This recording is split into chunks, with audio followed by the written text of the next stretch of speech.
Bonjour ou bonsoir et bienvenue dans ma chaîne. Mon testament, c'est l'histoire de mon mariage. Cet épisode numéro 7 est destiné à toutes les autorités, toutes, politiques et judiciaires, nationales et voire internationales.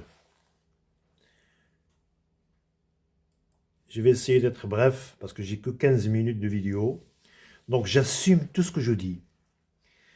Vous qui m'entendez, s'il vous plaît, si vous faites partie d'une autorité ou vous connaissez quelqu'un qui appartient à une autorité, n'importe, politique ou judiciaire, policière, huissier, toutes les autorités, merci de partager. Partager quoi? Ben, il y a un délit. Moi, on ne va pas polémiquer sur le nom. Moi, je l'appelle délit, appelez-le autrement. Il y a un problème qui n'est pas encore répertorié. Il est là. Il est là, il est autour de nous. C'est ce que j'expose dans mon message, page 5 du résumé de mon livre, le résumé qui est en 7 pages.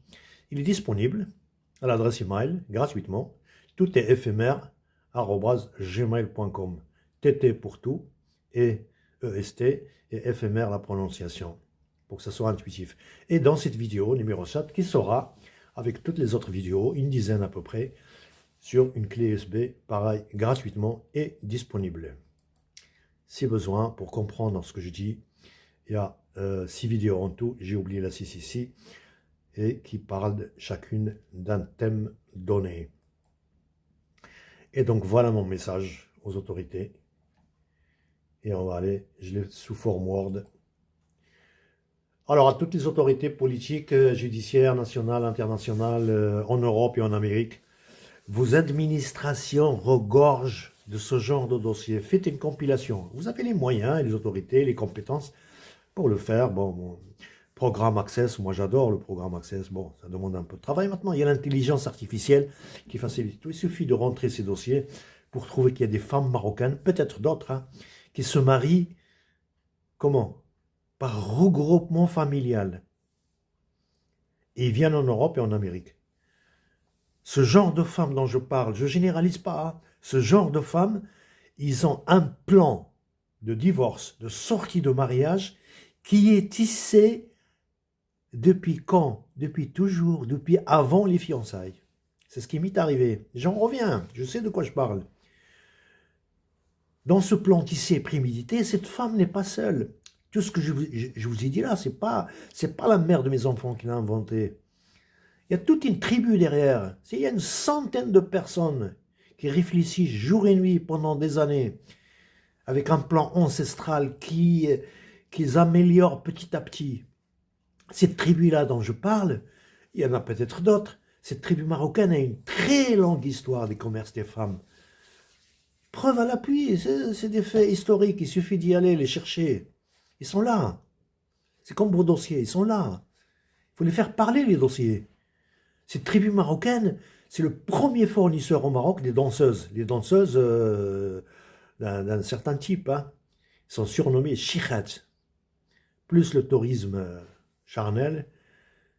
Et à ce jour, cette tribu organise un souk annuel qui s'appelle Émile Chil pour vendre des femmes. Oui, oui, oui. C'est pas sur la Lune, hein. C'est sur Terre, hein. Le dernier en date était le 20, 21 et le 22 septembre 2025. C'est facile à vérifier, ça. Parmi leurs plans aussi, c'est d'aguicher un homme prometteur, et vous allez le voir dans l'historique.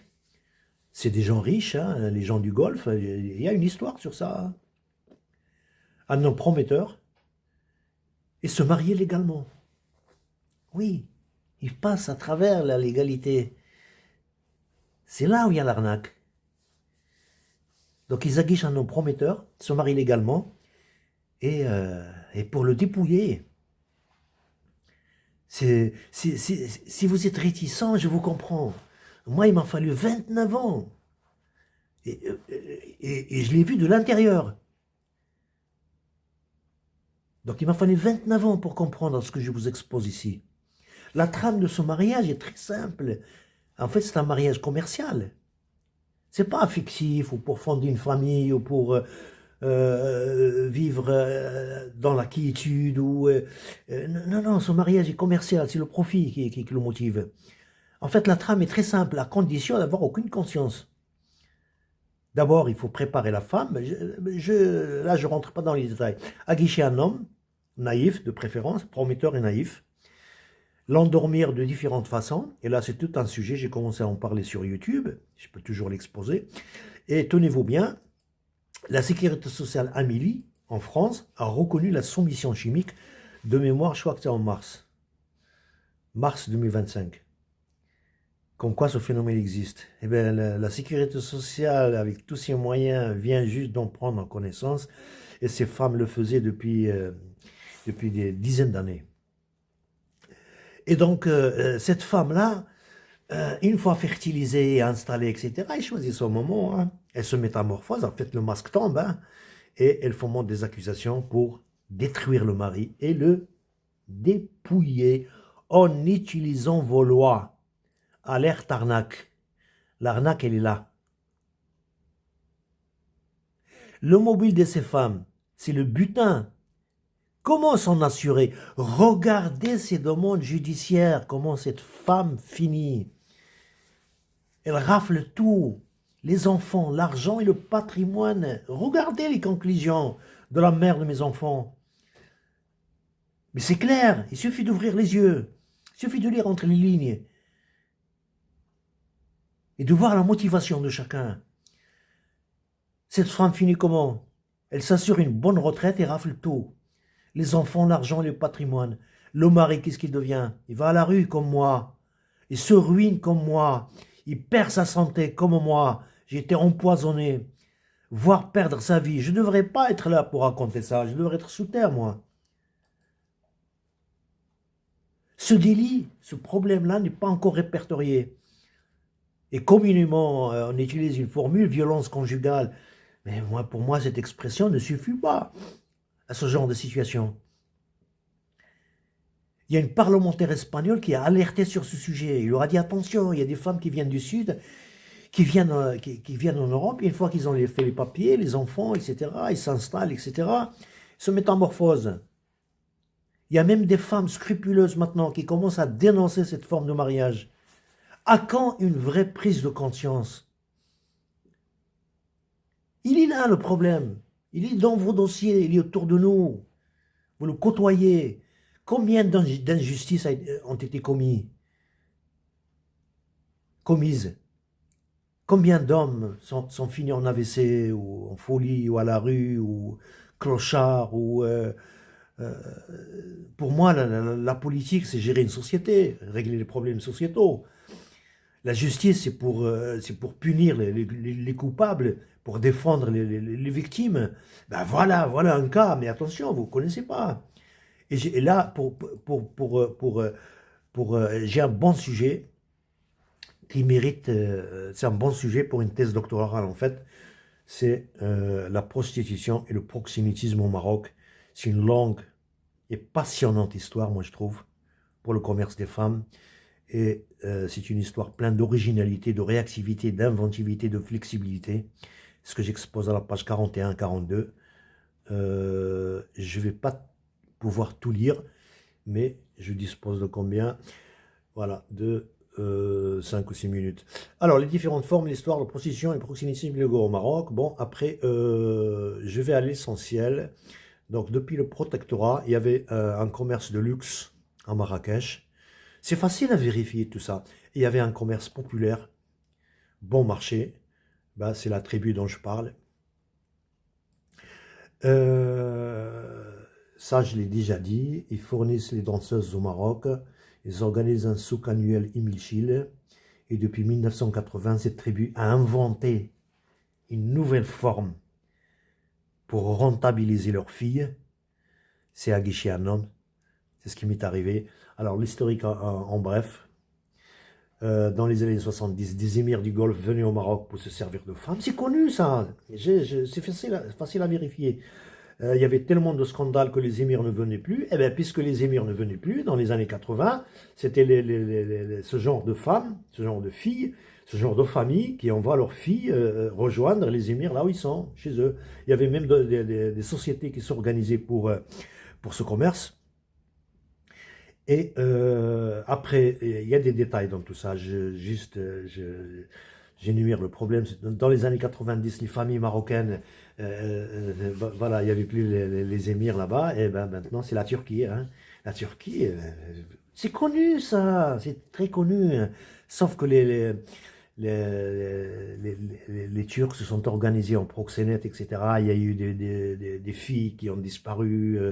Bref, dans les années 2000, voilà, c'est mon cas à moi. Une nouvelle forme de prostitution légale s'est répandue.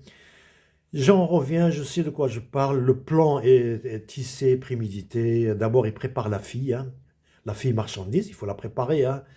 Depuis son jeune âge. Là aussi, c'est un grand sujet. C'est pour ça que tôt ou tard, je vais organiser un direct pour parler de tout ça. Cette fille-là qui est choisie, sélectionnée et programmée, suivie de très près, elle est programmée pour haïr le masculin. Il y a des formulations toutes faites. Je n'ai pas le temps de les aborder. La mienne a été violée pour qu'elle haïsse le masculin. Et la marchandise est prête. Après, qu'est-ce qu'il faut faire? Il faut trouver un homme riche de préférence ou avec un avenir prometteur. C'est la hypergamie. Surtout naïf, ou alors on va passible de devenir naïf. On va la guicher par tous les moyens. Ça dépend de cet homme-là est étudié. Qu'est-ce qu'il veut? S'il veut le charnel, on va lui présenter le charnel. S'il veut la piété, on va lui annoncer on va lui préparer la piété. C'est ce qui m'est arrivé. Et voilà, ben, le Nigro, il est là. Voilà, on étudie l'homme d'Inde, ses goûts, ses habitudes, ses préférences, qu'est-ce qu'il veut, on lui présente, et après on le soumet, différents moyens, et après on le fait investir, émotionnellement et financièrement, et après vient le coup de grâce. Là, ils ont l'embarras du choix. Soumission humiliante, ou la folie, ou escanter sa santé, ou l'AVC, ou et salir sa réputation, bien sûr, tout ça, ça se prépare à l'avance, hein. Et l'accuser, voire le tuer, avec l'assistance des autorités. Le problème, c'est ça, les autorités, je veux vous alerter, je ne vous dis pas que vous êtes complice, il y a quelque chose, il y a un problème qui passe sous votre nez, là. Et bien sûr, le jackpot. Le jackpot de cette famille-là, de cette tribu, c'est tout raflé. Les enfants, l'argent, les patrimoines, voilà, total, quoi. C'est un monde sans pitié, ni foi, ni loi. Tout est permis, même les armes chimiques sont permises. Les mensonges deviennent art de communication. Moi, avec la mère de mes enfants, à un moment donné, je voulais lui donner une chance, je voulais qu'elle se réveille, qu'elle réveille sa conscience. Je lui dis, tu as menti sur ça, sur ça, sur ça. Elle m'a dit, mais non, ça c'est l'art de la communication. Vous imaginez un peu. Parmi mes grands buts, moi, c'est d'alerter les autorités. Réveillez-vous, regardez vos dossiers. Tout est dans vos dossiers. Il suffit de faire une compilation et vous allez trouver ça. Les prochaines vidéos, je vais m'adresser à d'autres auditeurs, aux lecteurs, mes enfants, quelques petits mots à la mère de mes enfants. Tout ça, tout ce que tu as fait, c'est pour l'argent et l'immobilier. Les femmes qui se donnent pour l'argent sont plus honnêtes que vous, parce qu'ils sont tarifés et chronométrés. Et à la prochaine.